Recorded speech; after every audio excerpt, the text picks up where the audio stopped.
Welcome to Real Judaism with Rabbi Ari Klapper. Unfiltered wisdom for Jewish life. Okay, we're here in Perek Beis. We only got about one line in. So we're going to start from the second sentence here in the beginning of Perek Beis. This is something that is clearly very logical, that a person should be careful, right? Don't cross Queens Boulevard against the light. Don't walk in the street when a car is coming. Oh, but if I close my eyes and I don't see it happening, right? It doesn't make any sense. From a purely logical perspective, this doesn't make any sense. If a person has, every person has seichel, you have a mind, you have common sense, save your soul. We already established that we have a soul, and the soul is for the next world. Isn't the best thing to do to try to get the best you can get in the next world? To save your soul from eternal damnation? Doesn't a person want to uplift themselves and save themselves from things that are going to hurt them? So how can it be that person purposely turns away from something that could save him? It's like being in a house in a fire, and you're screaming, you need somebody to save you, and then the fireman comes, and he's on the ladder, and it's up to the window, and they're like, come here, I'm going to save you, come. And you're like, no, I need somebody to save me. Like, I'm here to save you. And you're just like, no, I don't see you. It sounds like ridiculous. And why would a person do that? But yet people are doing this all the time. There's nothing lower than this. We're talking about understanding what real life is. The problem is that we feel our physical life a lot stronger than we feel our spiritual life. We feel our physical life with our five senses. It's very clear to see where there's a fire in front of us, and we run away from the fire. But the fire of taiva is a little bit harder to see. So if we go to a certain place or we get involved with a certain thing, that the fire of taiva is going to be lit, a person should run away from it the same way he runs away from a regular fire. Our soul is really who we are. Why are we trying to save ourselves physically, and we're not looking to save ourselves with who we really are, to save our souls? Somebody who does this is lower than an animal. Because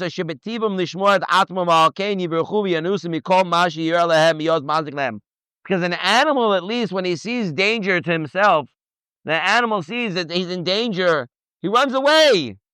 The animal runs away. The animal has an instinct, danger, run. And we see something dangerous, we don't run away. We know from logic this is dangerous. Smartphones are dangerous. Social media is dangerous. And we don't run away from it. We know it's true. Why are we not running away? The same way you would run away from a fire. Somebody who goes in this world, believe his mindedness without thinking. Am I on my way to a good place, or am I on my way to a bad place? And he doesn't think about that. It's like a blind person who's walking on the riverbank. The river weaves in and out. You know exactly where it ends. You're blind. You're just walking over there blindly. Well, I might fall in. There's no fence. There's nothing there. I might just fall in. How are you going to know? You're not going to trip over something. No, I'll be okay. The chances of him getting hurt or worse are much greater than the chances of him surviving. Because if a person doesn't guard himself because of natural blindness, or because he wants to make himself blind, just closing his eyes with choice, he chooses it. He chose to close his eyes. I don't want to see the dangers of smoking. I don't want to see the dangers of internet usage. I don't want to see the dangers of social media and smartphones, and therefore I don't. If I don't look, it's not there. It's absolute stupidity. But why do so many people do it? Because you get that little kick, you get that little dopamine rush when you get a like on your social media page.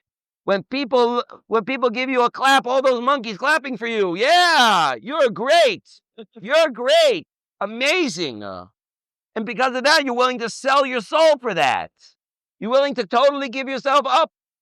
I remember seeing in a sefer, I think it was the sefer Kavayasha, but I don't remember 100%, that it says about Bilam, that Bilam actually traded his soul to the Sitra Achra in order to get the koichos that he got.